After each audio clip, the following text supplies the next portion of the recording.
할렐루야. 아멘. 혹시 여기 좀 춥지는 않으세요? 괜찮으세요? 네. 성도인 우리는 참 연약합니다.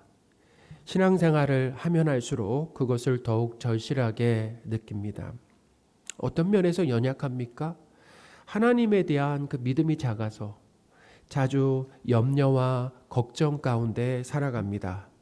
하나님에 대한 불신, 그러니까 믿음이 없다라고 하는 것이 어떻게 나타나냐면 우리 삶에 하나님에 대한 불신 그리고 불평, 불순종으로 나타나게 된다라는 것입니다. 사랑도 없습니다. 하나님과 이웃을 사랑하라고 하셨는데 과도한 자기 사랑에 붙들려 나만을 위해서 살아간다라는 거예요. 하나님 나라에 대한 소망으로 이 땅에서 사명을 감당하는 일에 관심 갖기보다는 세상을 사랑하고 벗하며 또 세상에 소망을 두고 하나님께서 맡기신 일에 소홀하고 불성실하다라는 거예요. 자존심을 건드리는 말 한마디를 그냥 넘기지 못하고 밤잠을 설칩니다. 나에게 상처를 입힌 사람이 용서되지가 않아요. 그리고 기회를 봐서 몇 배로 안갚음하려고 합니다. 이렇게 여러모로 참 연약하죠. 여러분은 어떠세요? 성도인 우리의 그 연약함을 오늘 본문을 근거로 말하면 하나님께 무엇을 기도해야 할지도 잘 모른다라는 거예요. 이것이 또한 연약함입니다. 예수님께서 제자들에게 하나님께 기도할 내용을 가르쳐 주신 일이 있었습니다. 예수님께서 제자들에게 기도할 내용을 가르쳐 주셨다라고 하는 것은 제자들이 어떤 제목으로 하나님께 기도할 줄 몰랐다라는 거예요. 그걸 알 수 있죠. 마태복음 6장 9절 10절입니다. 그러므로 너희는 이렇게 기도하라. 하늘에 계신 우리 아버지여 이름이 거룩히 여김을 받으시오며 나라가 임하시오며 뜻이 하늘에서 이루어진 것 같이 땅에서도 이루어지이다. 아멘.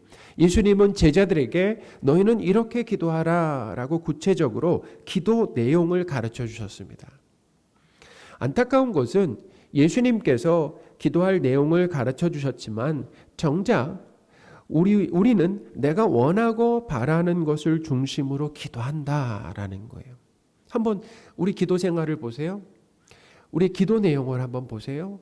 우리 기도 내용이 주기도문의 내용과 가까운가 아니면 그것과 상관없이 내 삶에서 내가 만들어낸 기도로 기도하고 있는가라는 거죠.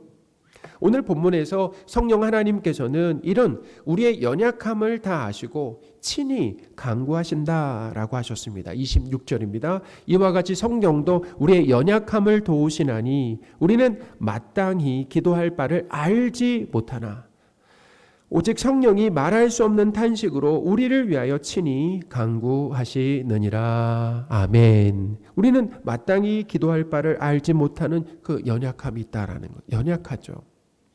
만약 내 삶에 고통스러운 문제가 생겼다라고 한다면 어떻게 기도하시겠습니까? 먼저 어떻게 기도하는 것이 맞습니까? 보통 나를 힘들게 하는 문제가 속히 해결되기 위해서 기도할 겁니다. 저도 크게 다르지 않아요. 우리는 코로나가 종식되기를 간절히 기도하고 있습니다. 그러나 그 문제나 이 코로나를 허락하신 하나님의 뜻을 알게 해 주십시오라고 기도하거나 그 문제를 통해서 하나님과 더 친밀해지고 하나님에 대한 믿음이 자랄 수 있도록 도와달라고는 기도하지 못한다라는 거죠. 우리는 기도를 해도 잘못된 것을 구하다가 응답받지 못합니다. 야고보서 4장 3절입니다. 구하여도 받지 못함은 정욕으로 쓰려고 잘못 구하기 때문이라. 아멘. 응답받지 못하는 기도의 대부분은 잘못된 것, 곧 하나님의 뜻과 상관없는 것을 구하기 때문이다.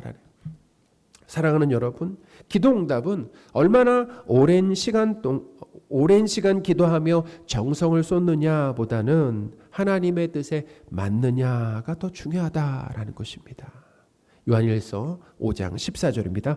그를 향하여 우리가 가진 바 담대함이 이것이니 그의 뜻대로 무엇을 구하면 들으심이라. 아멘. 그의 뜻대로, 하나님의 뜻대로, 예수님의 뜻대로 무엇을 구하면 들으신다, 응답하신다라는 거죠. 보통 우리는 내 뜻대로 하나님께 기도합니다. 이 내 뜻이라고 하는 것이 늘 하나님과 100% 같다라고 한다면 좋겠지만, 그렇죠? 내 뜻과 하나님의 뜻이 100% 같다. 그럼 너무 좋은 거예요. 그렇게 기도하면 됩니다. 그렇지만 내 뜻이라고 하는 것은 자기중심적이다라는 거예요. 그리고 욕심에 물들어 있습니다. 내 뜻이라고 하는 건 자기중심적이고, 그리고 뭐예요? 욕심에 물들어 있습니다. 그러니 내 뜻을 이루기 위해서 간절히 기도해도 응답받기 힘들다라는 거예요. 하나님의 뜻에 맞는 기도는 반드시 응답받습니다. 우리는 이렇게 마땅히 기도할 바를 알지 못하고 잘못 구하는 그런 연약함이 있습니다. 또한 우리는 기도해야 할 때 기도를 쉬는 연약함도 있습니다. 기도를 해도 잘못 구하고 기도해야 될 때 기도하지 않는 그런 연약함이 우리에게 있다라는 거예요. 예수님께서 십자가를 지시기 전날에 제자들과 이 겟세마네 동산에 기도하러 가셨습니다. 예수님은 제자들에게 깨어서 시험에 들지 않게 기도하라라고 하셨습니다.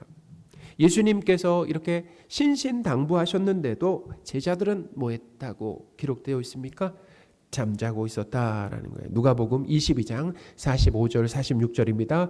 기도 후에 일어나 제자들에게 가서 슬픔으로 인하여 잠든 것을 보시고 이르시되 어찌하여 자느냐 시험에 들지 않게 일어나 기도하라 하시니라. 아멘. 예수님은 제자들에게 시험에 들지 않도록 일어나 기도하라고 명확하게 가르쳐 주셨습니다. 지금은 기도할 때라는 거예요. 지금 기도할 때다라는 거죠. 베드로와 제자들은 깨어 기도하는데 어떻게 해요? 완전히 실패했다. 모두 실패했다. 완전히 실패했어요. 모두 한 사람도 예외 없이 실패했다라는 거예요. 자, 우리의 모습은 어떠합니까? 기도해야 할 때 기도하는 쪽입니까? 아니면 잠자는 쪽입니까?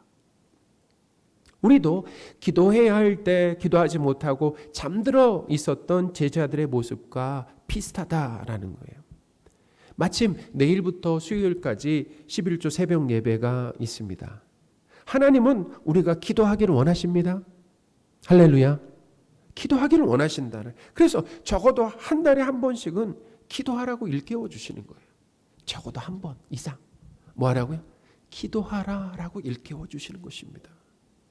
기도하지 않는 것은 하나님을 의지하지 않고 믿지 않고 내 힘과 지혜를 의지하며 살아보겠다라고 하는 그런 믿음 없는 모습이다. 어리석은 모습이다라는 것입니다.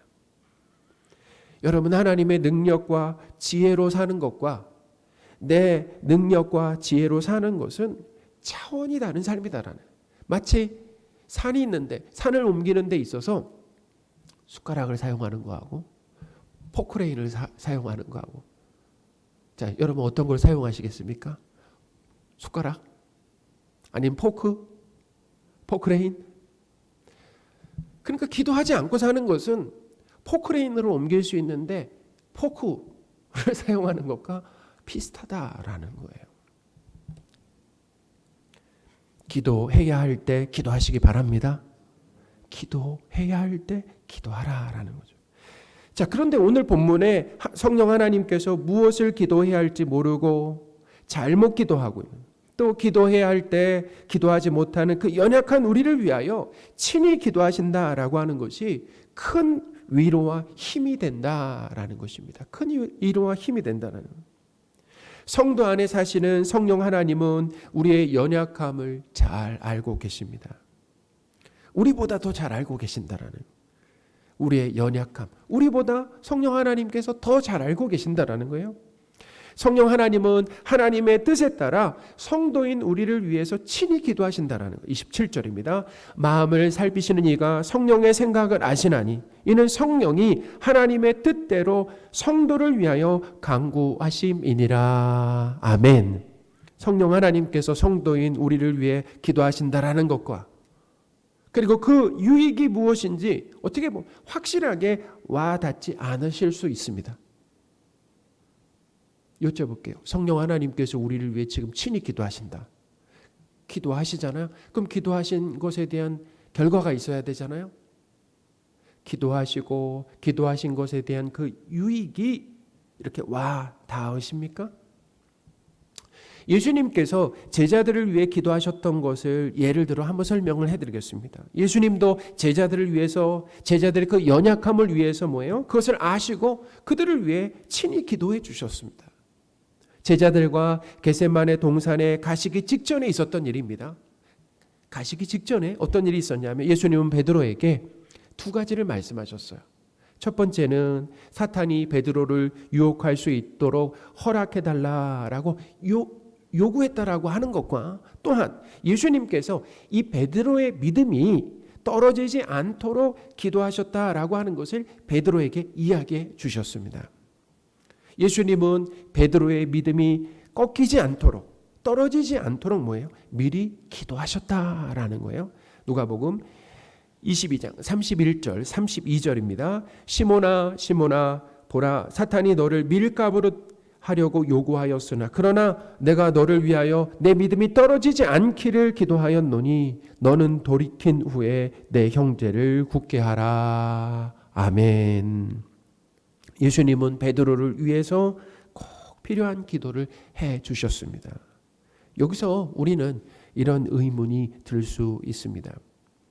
예수님께서 베드로를 위해서 기도했는데 베드로는 왜 예수님을 부인했을까라는 성령 하나님께서 성도인 우리를 위해 기도해 주시는데 우리의 삶은 왜 이런가라는 의문이 들 수 있습니다. 여전히 우리의 삶에는 고난과 고통의 연속입니다. 죄의 유혹에 너무나 쉽게 넘어가는 이해할 수 없는 상황이 반복되고 있다는 거예요. 성령 하나님께서 우리를 위해 기도해 주시는 것이 맞는가? 의심이 든다라는. 베드로를 봐도 그렇습니다. 예수님께서 베드로를 위해 기도해 주셨는데 베드로는 기도해야 할 때 잠을 잤습니다. 예수님이 기도해 주셨다라고 한다면 베드로도 예수님처럼 깨어서 기도했어야 할 것 같은데요. 심지어 베드로는 예수님을 모른다고 3번이나 부인하는 이 죄도 저질렀습니다. 예수님께서 베드로를 위해 기도를 해주셨는데 이게 어떻게 된 일입니까? 우리는 성령 하나님께서 우리를 위해 친히 기도하신다라고 했을 때 어떤 기대를 합니까? 어떤 기대를 하세요? 우리 삶에 문제없는 이런 형통한 삶이나 아니면 더 이상 죄짓지 않는 삶을 기대합니다. 성령님이 기도해 주셨으니까 말이죠.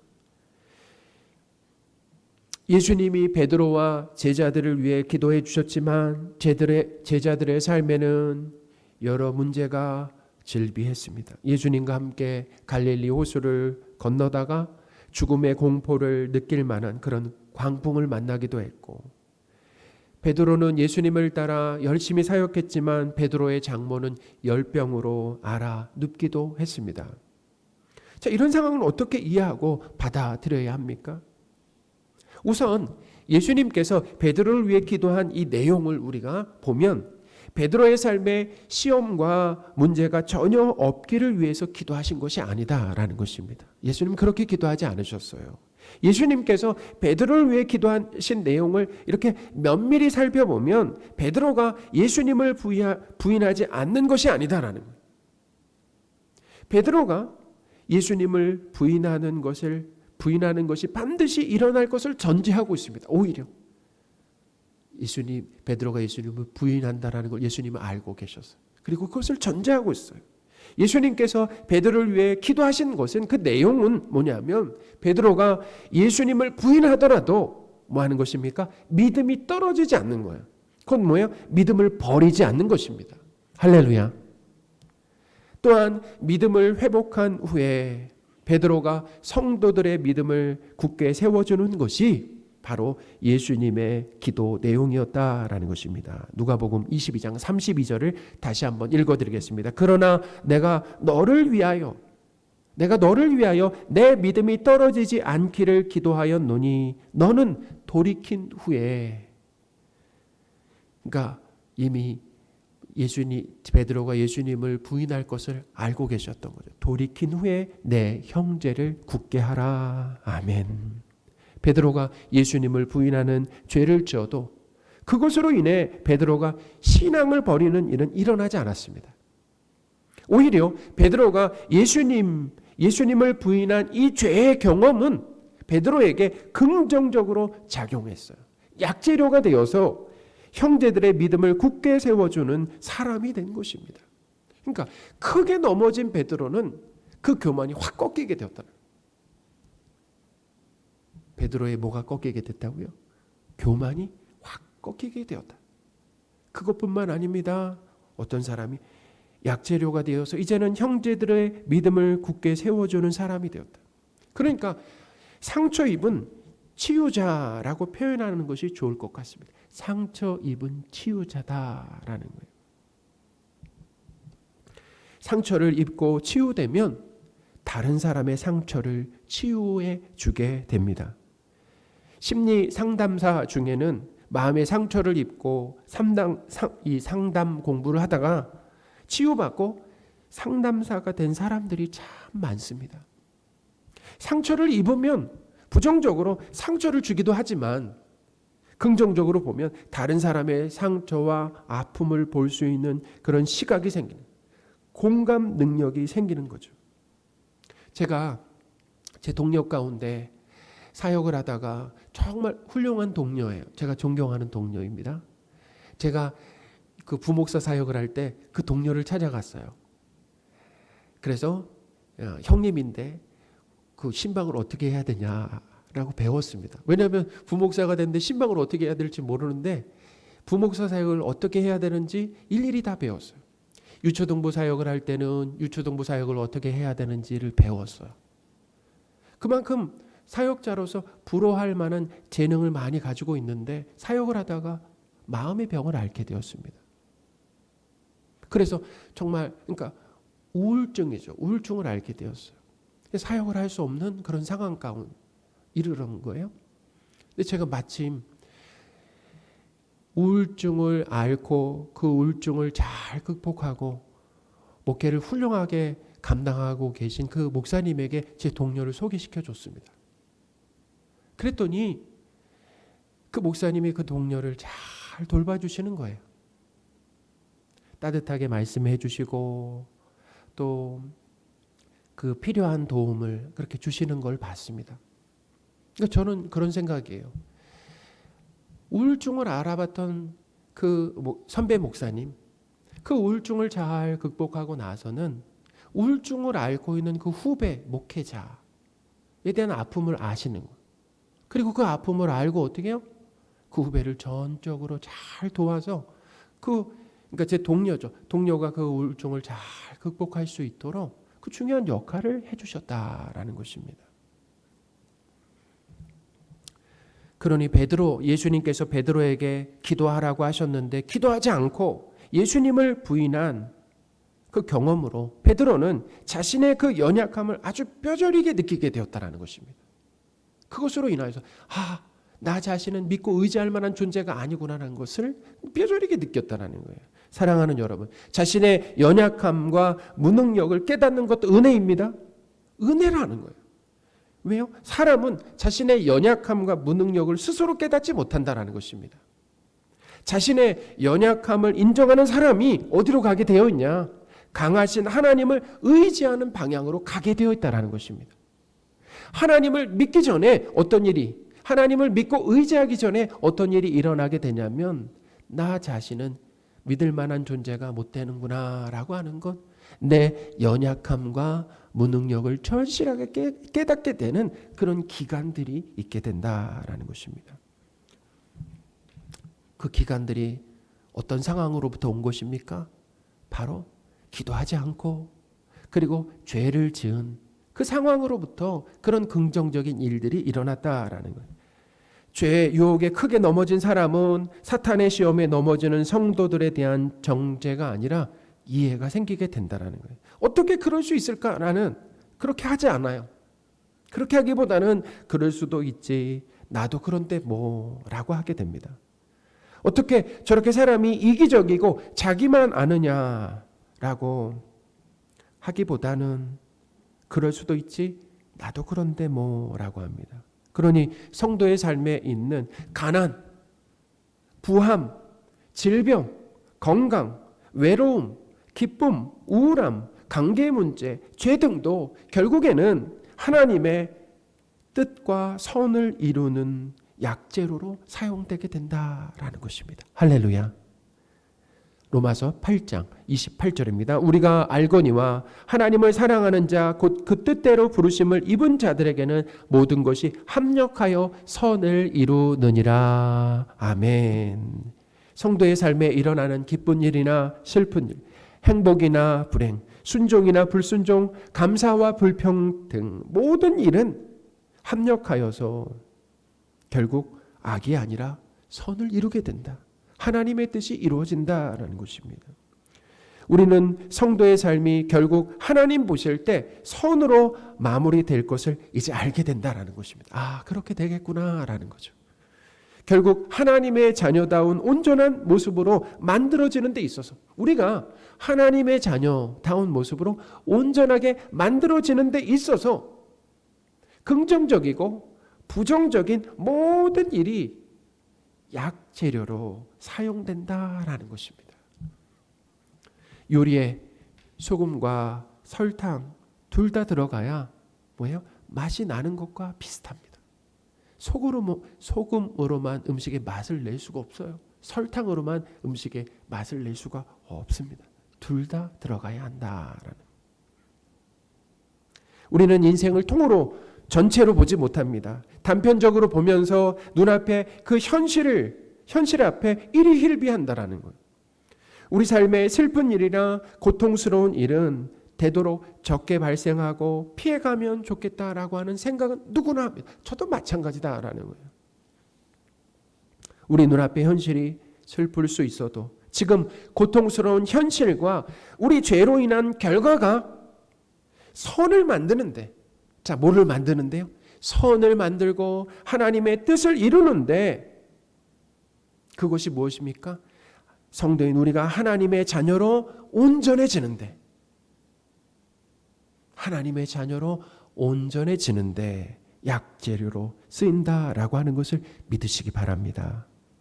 이 진리를 알게 된다라면 우리 삶에 있는 슬프고 고통스러운 일들도 이 일들 가운데 낙심하지 않고 그것을 잘 넘길 수가 있다라는, 절망하지 않고 잘 넘길 수가 있다라는, 아, 하나님이 지금 내 삶 가운데 이런 상황이 필요해서 나에게 이것을 허락하셨구나라고 하는, 고통스럽지만 힘들지만 이것을 통해서 이것을 잘 통과할 때 하나님은 이것을 통해 하나님의 뜻을 이루고 선이 이루어지고 결국에는 내가 하나님 아버지를 닮은 온전한 모습으로 만들어지겠구나, 그런 약재료로 사용되겠구나라고 하는 그것을 믿으시기 바랍니다. 사랑하는 여러분, 성령 하나님께서 성도인 우리를 위해 친히 기도하십니다. 그 기도의 응답으로 우리의 삶에는 기쁨과 슬픔, 순종과 불순종을 반복하겠지만 결국 하나님께서 보실 때 선한 결과가 될 겁니다. 우리가 하나님의 자녀다운 그런 모습으로 온전해지는 것이죠.